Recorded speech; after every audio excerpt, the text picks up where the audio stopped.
Update. Am I the a-hole for putting in a claim to my late father's death benefit? Original post. Hi, I'm looking for advice. My father passed away on the 1st of March very unexpectedly, and obviously this has caused a lot of heartache. A few days ago, I received a letter through the post from a policy through his work where it was stated that my father's sister had put in a claim for the death benefit, as she was next of kin at his work. I am next of kin legally, and also would like to state for the record that me and my father had an excellent relationship. She never mentioned the policy to us, or wrote down on her form that my father did not have children, which it clearly asks, and instead sent the form as if she was his only relative. The company found out that I existed only because I'm the informant on his death certificate, and has asked if I wish to make a claim. I contacted my aunt about this, and she has doubled down and said that my father would have wanted her and her alone to receive this large sum of money, and has told me not to put in a claim. I am putting in a claim regardless, and told her this, and it has caused a huge rift with her family. So much so that a cousin contacted me and said that my dad would be ashamed of me for putting in a claim, and then went on to attack my autistic 24-year-old brother, telling him that my father would have been ashamed of him because he was unable to carry his coffin at the funeral. It just seems that this has gotten completely out of hand, and I along with my brother are being attacked over money. Surely the company wouldn't have contacted us if it were his wishes to give her 100%. Edit. I forgot to mention that my aunt said she received an email from my dad's workplace saying it was his wishes to give this money to her, and she had a signed document from him saying this. But when I asked her if I could see the document, she sent me a blank template of wishes from the company website which had no writing on it, no expression of wishes, and no signature from my dad, which is confusing.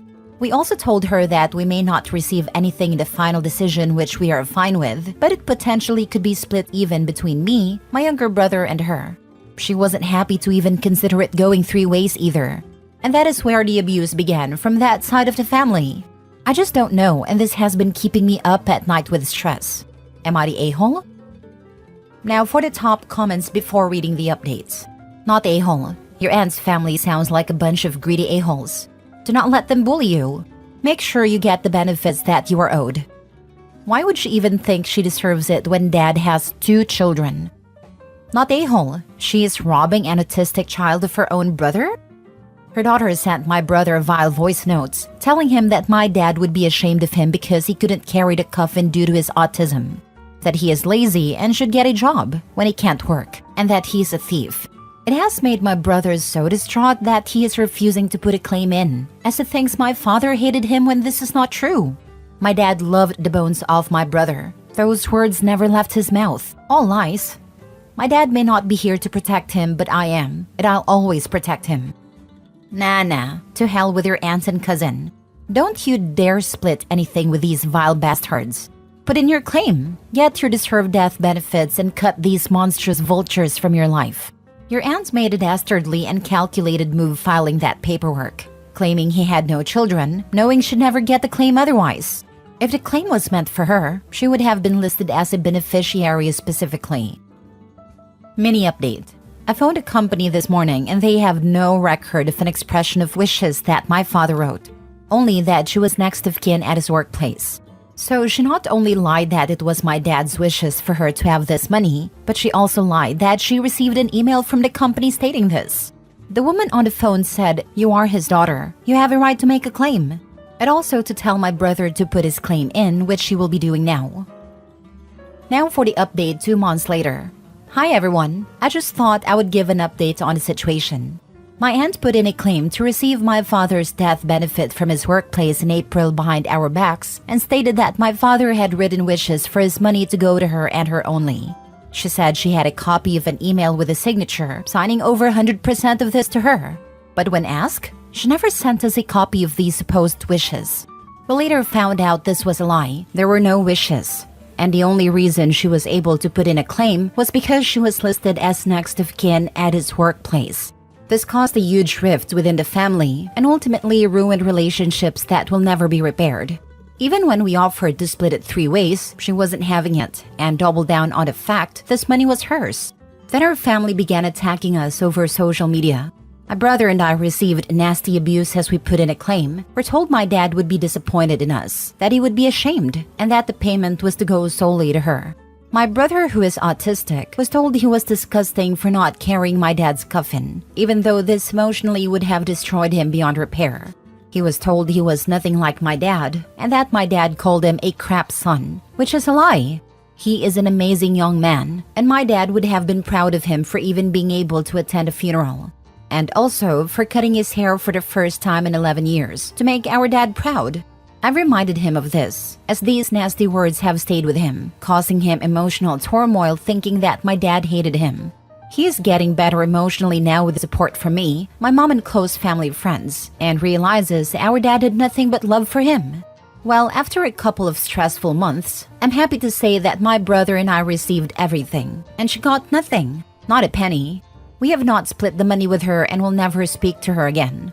My brother will live comfortably now and will be taken care of, which is what my dad really would have wanted. Thank you to everyone for the support in the original post who put my mind at ease and reminding me that I was not in the wrong. My brother, who is autistic, was told he was disgusting for not carrying my dad's coffin, even though this emotionally would have destroyed him beyond repair. You can always rely on family to invent new ways to bully anyone who doesn't fall in line. She's just evil. Stealing from the children of her dead brother. Stealing from her autistic nephew? It makes me sick and infuriated. I have an autistic nephew and cannot imagine stealing money from my brother's estate and cyberbullying them. My dad died last year and it was tough. I'm only 26, so I braced for the absolute worst family-wise because he told me how when his grandma/adoptive mom died, he finally got the courage to go to her apartment after months to find it trashed and empty. Her other family had gotten there before him. They assumed because she was living in a New York City apartment that she made a lot of money and had it hidden. They didn't realize he was the one paying for everything. They stole everything and trashed the place looking for hidden money, when he, not her kids, but her grandson was supporting her fully because she raised him. Can always count on family to be absolute vultures when someone dies. Horribly sad. Woof, money really brings out the worst in people, especially family. Why is it always family, god damn it? Is it the sense of entitlement that makes them so bold? People like the ants at least have the good grace to not go after a random stranger's money, sure, but it's not like this is really any better. It's always family because they have access to information about the inheritance and have more excuses to justify their share of the inheritance. Sad, but true. Next story. Am I the a-hole for refusing to lend my sister-in-law money because she got the house I was expecting to go to all of us? Years ago, my wife and I moved back to live near her elderly parents. We bought a house a couple of streets over from them for about $300,000. When we moved back, we helped them with the maintenance of their house, including replacing the carpet, 2 AC units that totaled $15,000, appliances, and weatherproofing the house. In all, we spent about $75,000 to make their house more comfortable in the remaining years, with the understanding that once they pass, the house will be sold, so that we get our money back then split the rest of the money evenly between the siblings. When they both passed, we found out they left the house to my wife's youngest sister. The parents wrote a letter explaining to the siblings that the parents wanted to make sure that sister have a house because she would never be able to buy a house without their help. The rest of the siblings all had houses and were doing okay, so they understood and accepted the situation. I was livid because we poured money into that house, and now we're not going to get it back. My wife and I argued for weeks until I realized I had to accept the money as gone, or else my marriage would be ruined. Over the years, the price of houses increased dramatically in our neighborhood, and now our house is worth $1.75 million. Sister-in-law's house is also worth over $1 million, and her property tax is over $30,000, which she struggled paying every year. Last year, her husband was let go from his job so they couldn't pay their taxes in January. By February, they received a letter stating they were considered delinquent, and now they owe a 6% penalty fee and 1% interest in addition to the tax. On July 1, the penalty fee will increase to 12%. The problem is that all of the siblings had financial difficulties last year, so none of them could loan her money as they did in previous years. However, we're doing okay, so my wife asked me the other day if we could loan her sister the money. I said we poured enough of our own money into that pit and refused her request. Our arguments have gotten to the point where both shouting at each other. I know I can be petty, but I think I'm justified to not loan over $30,000 to a person who stole $75,000 from us. My wife doesn't want her sister to lose the house that they were raised in. Now for the top comments. If you pay the taxes this year, what's going to happen in all the subsequent years? They need to get that house on the market ASAP. She owns a house that's presumably fully paid off, unless she did something silly like get a mortgage on it and worth $1 million. She can sell it, downsize, and have a nice chunk left over. On the other hand, she lives in a house that is costing her $2,500 a month just in taxes, and she can't afford it. They clearly need to move out. Agree, downsize and invest the money for retirement. But there's the rub. They want to live outside their means and not have to downsize. Easier to take someone else's money.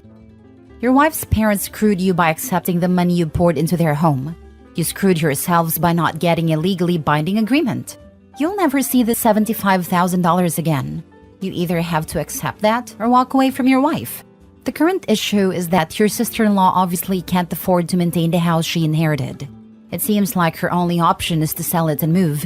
If any family members want to keep it in the family, then they can buy it from sister-in-law. But it is not reasonable to loan tax money to your sister-in-law. This would be my hill to die on. Actually, the parents screwed everybody. OP was screwed out of $75,000 that he invested in their house. OP's wife and other siblings were screwed out of their inheritance. The sister-in-law was saddled with a house she can't afford and is sinking into debt. Her other siblings won't let her sell it because it's our family home and must stay in the family. Now everyone resents everyone, so goodbye family ties. Next story. Am I the a-hole for cutting off my sister and her family after what her daughter said? I, 28 female, invited my sister, 40 female, and my niece, 17 female, over for a pool party that my husband and I were hosting. We had a few friends over and many brought their kids. For background, my husband and I don't have kids and are undecided on whether or not we want any, but always find something for us to do where our friends who do have kids feel included. Although we keep things pretty kid-friendly, we still always serve alcohol at our get-togethers. Nothing too crazy, just some beers and seltzers. My sister wasn't able to stay for long as she had work later in the night. I told her since her 17-year-old and her 12-year-old were having fun that they could stay the night and I would take them home in the morning. She let them stay, and about 2 hours later, my 17-year-old niece tells me her mom wants her home and to look for a ride from someone else because I was drinking. I had only one drink earlier that day while setting up for the party hours ago. I let the girls leave with my friend since they lived in the same neighborhood. I texted my sister and confronted her why she asked the girls to look for a ride home. She then told me that my 17-year-old niece told both her parents that everyone at the party was smoking weed, getting drunk, and offering her both those substances, that she felt too uncomfortable to stay. It was a small get-together of around 15 adults and their kids. Nobody was smoking, and absolutely nobody offered her anything. Most of my friends had watched her and her siblings growing up, so it wasn't like they were strangers to my sister or her kids either. Everyone there had their kids who work in respectful positions, including myself. I work in law enforcement, and something like that rumor could cost me my job or even one of my guests' jobs or kids. My sister then told me that she doesn't think what her daughter said was untrue, and that my niece even told her that my friends and I did nothing but talk bad about my sister behind her back after she left. Again, another lie. My brother-in-law then became involved and told me that it was no place for him to say who was saying the truth, as everything was all he said she said, and that is sorry that I'm upset. I was livid to find out that my niece would not be disciplined for spreading such rumors, and that they would even believe something like that. I was always the first person they would call to control any situation where my niece and her parents would be fighting or she would run away. They would call me to go pick her up because they couldn't handle her attitude anymore. So tell me, Reddit, am I the a-hole for letting my sister know that I will be distancing myself from her and her family?